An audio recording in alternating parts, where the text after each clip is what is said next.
Hello, everyone. This is Art from the Bookshelf Odyssey. Thank you for joining me again at my dining room table this evening. And today I'm going to be talking about what I read in February and some of my TBR plans for March. First of all, I did a couple of rereads this month. One was Agnes Grey by Anne Bronte, and she's my favorite Bronte writer. Even though she only wrote two, I really enjoyed both of her books. And so I did reread for Kate Howe's Patreon book club. Agnes Grey was a wonderful read, a great classic, very easy to read. If you are overwhelmed by large classics, Agnes Grey is a great read for you. It just tells a story of a young woman who becomes a governess, and she watches at first some terrible children, shows her going through the struggles of what a young woman would have gone through at that time. Of course, she plots being what they are. She falls in love, and circumstances seem to conspire from them ever getting together. It's just a fun read. It's a light read. I find it to be a very cozy and charming read, and I really enjoyed Agnes Grey. And then another reread was by Anthony Trollope called Can You Forgive Her? I am part of a book group that will be reading all of the Palliser novels throughout this year. I don't think I've ever read 6 books by one author in 1 year before, except for maybe back in the early 2000s. And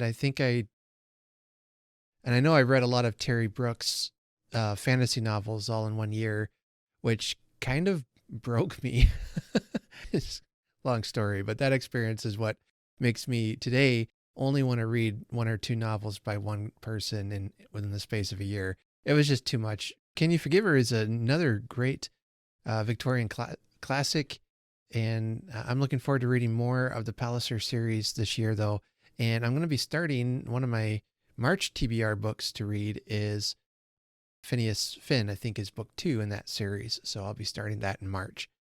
I won't talk about all the books I read in February because I ended up reading almost like 21 books, I think, in February, which is a good number for me for this month. I really had a good reading month, or at least I had some time to get some reading done. But a lot of the books towards the end were very short books. I'll just share with you some of my highlights that I've read. One of the best rereads I did this month. Man, I got all the rereads. This is funny. I guess February was a month for rereading, and I read The Illustrated Man again. I hadn't read that one in about 5 years or so, maybe even longer. And I mentioned in my Bradbury video that I was doing a buddy read of that book with Mitzi from Mitzi Reads and Writes, and then also with Alice from Alice and the Giant Bookshelf.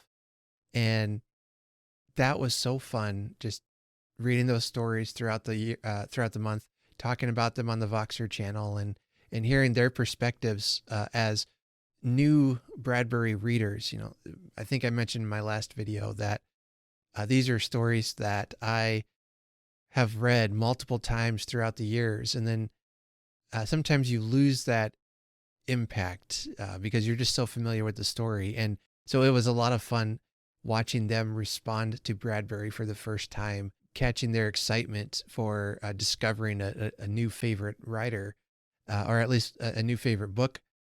It was so fun, and I'm again just really happy with that buddy read. That was just a blast. So I would recommend The Illustrated Man if you like classic ghost stories, fantasy stories, science fiction.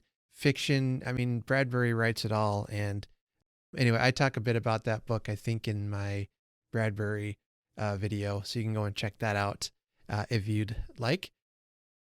And then another reread I did was The Two Towers by JRR Tolkien, or Tolkien, I guess, but how to pronounce it. Anyway, I've been listening to the audiobooks being read by Andy Serkis. His narration is so good that all of these books have gotten better in my opinion. I kind of have a turbulent history with Tolkien. I love the Peter Jackson movies. all 6 of them. I'm just going to say it right now, the Hobbit trilogy and the Lord of the Rings, but especially the Lord of the Rings. I love the movies. It captures what I look for in a fantasy movie. The books I've struggled with, and I've read them multiple times. About 10 years ago, I thought, you know what? I don't have to read these. I don't have to like these. I got the movies. I'm happy with that. That's fine.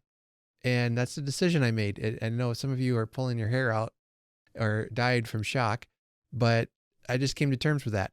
But then I saw that Andy Serkis was put out The Hobbit audiobook. I listened to that and it was fantastic. It was just really good. I don't know. I just thoroughly enjoyed it. And then I saw he was going to put out a new audio version of the Lord of the Rings trilogy. So I thought, okay, I got to at least listen to that because I think in films that contain such great acting, what Andy Serkis did with Gollum in those movies was just far and away some of the best acting in any film ever. That's my opinion. Fight me, okay? Okay, maybe not, but I'm not a fighter. I really enjoyed his narration or his acting. So then when he came to narrating the books, of course he does Gollum so wonderfully, but he really captures so many of the other characters and does such a great job with all of them.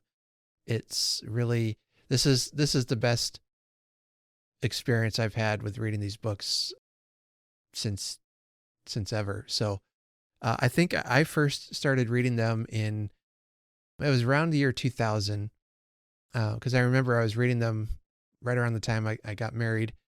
My wife was my fiance at the time, and she told me I should try reading The Hobbit. And I tried it, but couldn't really get through it. I thought it was a little childish, but my reading tastes were very, very different back then. And then I started reading Lord of the Rings, and then I heard that they were making a movie about it. I got pretty excited because I felt like the book was okay. I was really struggling with it, but I thought this is going to be a good movie if done right. And wow, it was done more than right. So I finished listening to that in February and really enjoyed The Two Towers. And then another reread I did was from Arthur C. Clarke. It's 3001, The Final Odyssey. I had read this quartet of books as a teenager, early 20s. I mean, this is classic sci-fi, and I think most of you who know sci-fi know, or at least familiar with these stories and the giant monolith that appears in the first one. And, I even struggle to tell you what the plot's about because it's just about mankind discovering alien presence and how possibly the aliens intervened in our history to help us develop and grow. But they seem very fickle at times and disinterested at other times. And one thing that Arthur C. Clarke does so well is he writes a story of exploration. I cannot stand the movie 2001. I know many people say it's a classic. It's a classic film, but I just, it's just not for me. I don't like that film at all. But the book just is so incredible.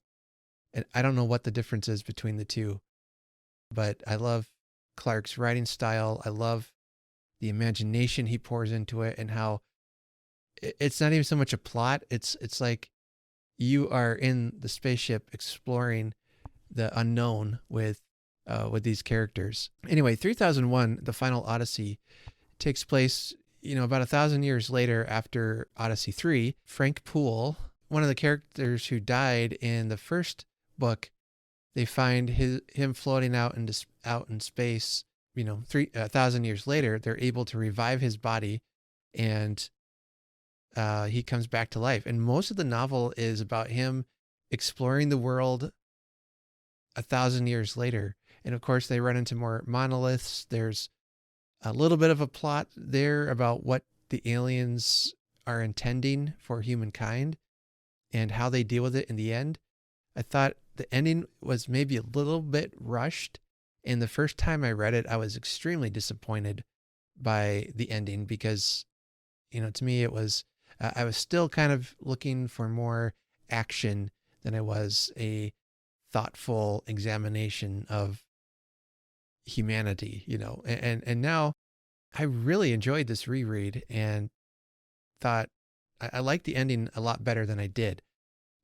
I guess I still would hope for something different or maybe more answers, but as far as, what the aliens even wanted here in the first place, I expect the answers are there.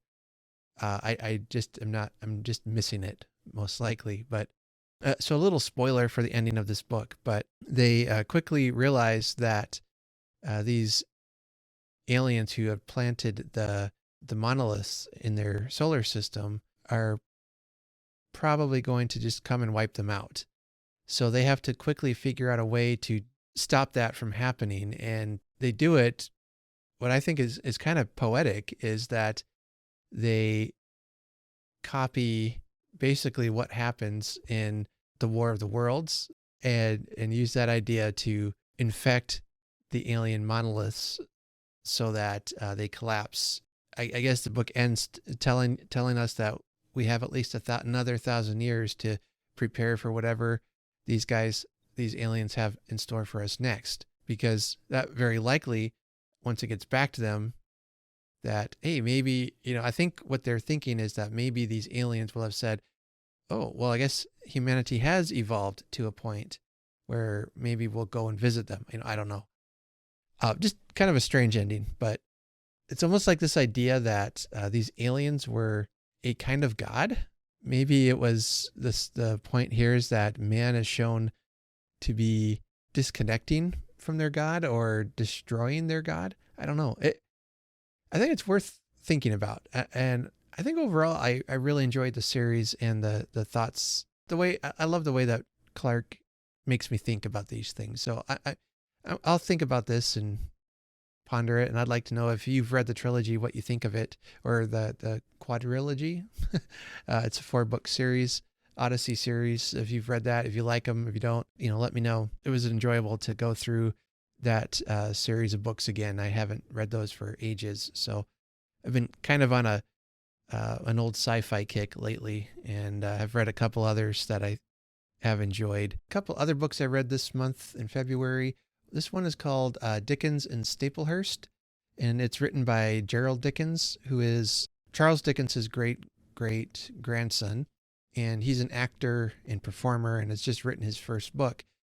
This book is all about the Staplehurst train crash that Dickens was involved in back in 1865. It was a very traumatic experience for Dickens, and it, in fact, really impacted those last 5 years of his life. And in fact, then Dickens ended up passing away 5 years to the day of the train wreck. Many say that he never fully got over what happened that day.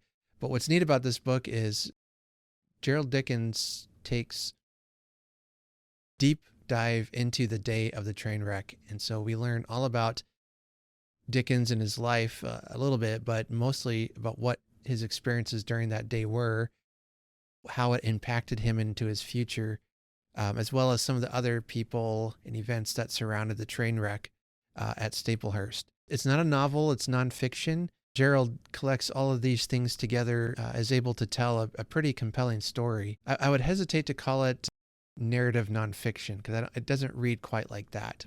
Especially, I think it'll be helpful for people who want to do a deeper look at how this tragedy impacted Dickens in his life. And he covers things like PTSD and how he was affected by that and how it affects other people, and just a lot of different things he explores in that book. And it was really an enjoyable read for especially if somebody who has read several biographies of Dickens and they want something different or something deeper. I'd really recommend that one. It was a good read. And then another book I picked up from our library is Elevation by Stephen King. I haven't read a lot of Stephen King, just a handful of books, in fact. And I happened to see this at the library the other day, and I thought I'd try it out because the premise sounded very interesting. It's a novella. It's about this man named Scott who finds that he is slowly losing weight, only he stays the same size no matter what he's holding or touching. Whenever he gets on the scale, it keeps showing that he's getting lighter and lighter. But, his muscle strength remains the same. His size remains the same. He could be holding, 50-pound weights, but he gets on the scale and it still says he's only, at one point like 190 pounds or something. And throughout the course of the novella, he's slowly starting to lose weight. And so through the course of the novel, it's basically the story of a man who's coming to terms with the fact that he's very likely going to die. What's going to happen when his weight finally reaches zero? And he comes to terms with that and decides to make the most of his final year or so of his life as what he's expecting. This whole story of friendship and acceptance of one's mortality, it was a really powerful little story. I really enjoyed. I was kind of surprised. What am I going to read in March? Like I mentioned, one of the books I'm going to be reading is Phineas Finn by Anthony Trollope. That's book 2 in that Palliser series. Some books I'm reading right now that I'll very likely be reading into March and be finishing in March. I'm reading Sense and Sensibility by Jane Austen. This is a reread for me. I'm really enjoying rereading it. I'm reading it along with the podcast Pod and Prejudice, and they're still ahead of where I am at, but I'm trying to catch up with where they're at. I think they're watching the movies now. They've finished this book, but I really enjoy their podcast and reading along with them. So, I don't know what to say other than, yes, I'm a man, and yes, I love Jane Austen. And if you don't like that, then you can unsubscribe, right? Okay. Don't do that. But I really enjoy Jane Austen's writing. Her characters are so alive and witty and deceitful, and she just writes great stories, and I love them. So this one, probably not one of my top favorites. It's about middle, I think, but I'm enjoying my reread through this. Colonel Brandon continues to be a wonderful human being, and one of my favorite Austen characters. So Sense and Sensibility, if you haven't read it, read it. It's good. Another book I've been reading is a biography of Arthur C. Clarke, and it's written by Neil McAleer, and has a foreword by Ray Bradbury in it. I have really enjoyed this book, but it's taken me, I started reading this on December 31st. This was the first book I was reading this year, and I'm still reading it. I've never taken this long to get through a book before. Usually if I don't finish it by now, I would have DNF'd it, but it's been a reading experience unlike any I've ever experienced, in that I'll read a chapter or two and then just put it aside for a couple of days. When I put it aside, I'll think, I don't know if I really want to read that, but then I'll pick it up and read another chapter and think, oh, this is really good. Clarke was such a interesting person, and all the things he did beyond just writing novels. He was a scientist. He was I think an engineer. He was very interested in deep sea diving, and all that stuff is explored in this biography of his. I'm thoroughly enjoying it, and it's reminding me of my enjoyment of his books. That's when I'll probably be finishing in March. And then another random library pick I chose is called a book called A Flicker in the Dark by Stacy Willingham, and this book is fantastic. It tells the story of Chloe Davis when she was a child. Her father was arrested for killing 6 teenage girls in her town within the space of a summer. And then the book jumps ahead to I think about 20 years later or so, and Chloe is a psychologist or a counselor, and suddenly teenage girls are being kidnapped and killed again in her town with the same pattern as what happened when she was a child. I am only about a third of the way through, I think, so I don't know what kind of implication that's going to be. Was her father falsely arrested? Was he not?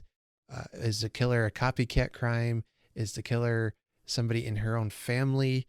These are all the things I'm thinking about while I'm reading this, and I'm looking forward to finding out the answers to.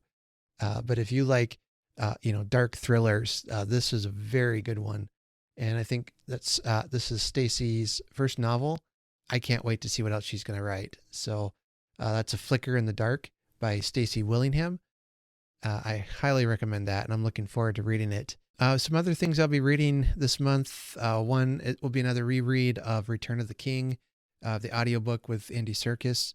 I'm going to wait until closer to the end of the month just to let some time pass between The Two Towers and Return of the King. That book, especially, I have a lot of problems with just trying to get into it. The way Tolkien structures it is really strange. What I thought would be the climax of the novel happens not the climax of the novel. And if you've seen the movie and you know how many endings the movie has, well, the book has even more. And when I first read it, I just kept going on, and I'm like, and I finally DNF'd it the first time I read it, because I'm like, you know what? I read the conclusion I wanted. I got to the part I wanted to get to with the destruction of the ring. The novel should have ended there. Why does it keep going? I don't understand it. I'm done with it. Since then, I have reread it and been a little better, but I still struggle with it. So don't come at me. I'm trying. I'm trying to get it, but I think I will always and forever love the movies more than the books. It was like lightning in a bottle to me, and it's just the perfect movie at the perfect time. I'm looking forward to seeing how I will experience a reread of Return of the King. And then got some cozy mysteries planned. I'm going to be reading some classics I'll be reading this month, a little bit of science fiction. I mentioned to somebody I wasn't going to be doing the March of the Mammoth readathon, but I think I've actually got a couple of big books planned to read this March that I might as well just participate in that. I'm going to read The Institute by Stephen King. That's a big one. Return of the King is a big one. Daniel Deronda by George Eliot. I think that was a big one. Let's see what else. Phineas Finn is a big one. So I've got several of those planned, of some chunky books planned. So maybe we'll get a lot of March snow or March rain, and I'll get to spend some time inside reading. So we'll hope for that. Anyway, those are my TBR plans for the month of March. Let me know down below if you've read any of those, what your thoughts are on the Lord of the Rings trilogy and other books I've mentioned. I hope that you have a great reading month ahead. So until next time, happy reading, everyone. Take care.